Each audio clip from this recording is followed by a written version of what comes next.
The hidden truth behind the Hymen you never knew.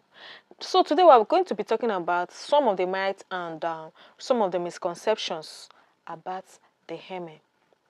The hidden truth behind the Hymen involves debunking several myths and misconceptions that have persisted for generations. Here, I'll be talking about some of the key factors. So, the first thing you should know is the Hymen doesn't break, but it stretches. Contrary to popular belief, the Hymen doesn't break during first time sexual intercourse. It stretches. And some people are even born with a very little Hymenian tissue. The idea that it must tear and bleed during sex is a myth. Yes, it is a myth. So, number two, it doesn't determine virginity. Your Hymen doesn't determine virginity.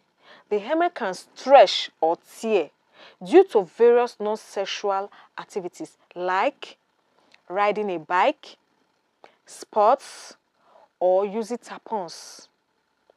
Virginity is a social construct, not something that can be proven physically. It can be proven physically because your first time during sexual intercourse does not really mean because blood comes, let's say a little blood stain means like people will say it's you are a virgin or you are not a virgin.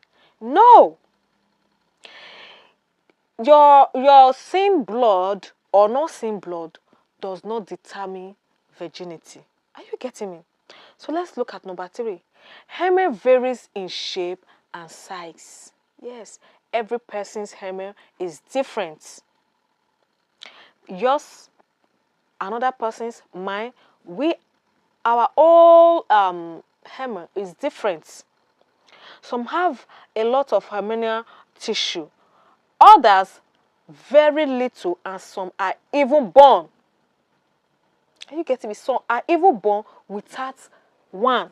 So, will you not tell because she claims to be, for instance, that she claims to be a virgin, and when you sleep with her, there is no blood? Will you not say she was never a virgin? Because now we are getting to know that there are some persons that are born without Hymen or Hymen, depending on how you pronounce it. So, will you now say the person is not a virgin? Okay, let's continue. The shape and elasticity of the Hymen can be can vary greatly, which makes any assumption about it unreliable. Yes. Let's move to the next one. Hymenoplasty and virginity are misleading. Hymenoplasty and virginity are misleading. Procedures like hymenoplasty, surgery, that is surgery to restore the hymen, are based on false belief that an intact hymen is linked to purity or virginity. No! Similarly, virginity tests are medically invalid and are considered harmful.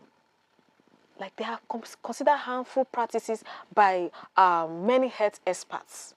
Okay? Let's look at the cultural aspects. Cultural myths surround it. The hymen has been tied to cultural beliefs about purity, chastity, and a woman's worth in many societies. These beliefs often place unfair pressure on women. Yes. So because one must keep it or her hymen, her hymen means she's a virgin. So we just heard now that there are some persons that are born without hymen, without one. So will you not say that person because there was no bleeding? Would you not say the person is not a virgin? And actually, the person has never ever slept with anyone. perpetrating harmful stereotypes and misconceptions. These are all misconceptions about the hymen. In short, the hymen is a small piece of tissue that varies from person to person and should not be viewed as a symbol of virginity or purity at all. Educating people on this can help dispel damaging myths and promote a healthier understanding of the body. Now, someone might be born without the hymen. We just heard now that, there are some activities that can even make someone to lose his or her hymen, like riding a bike. Yes, even climbing a tree. See, there are some cultures, there are some tribes, especially in Africa, where we see young girls, teenagers climbing trees to pluck some fruits. This can actually tear the hymen because the hymen does not break. Like, it's just like it's a tiny something like how will I put it now? Very tiny and very light that can easily tear. So we should stop that mentality, that misconception that is all around, that she said this was her first time, and when we did it, she wasn't a virgin. But one thing you should know is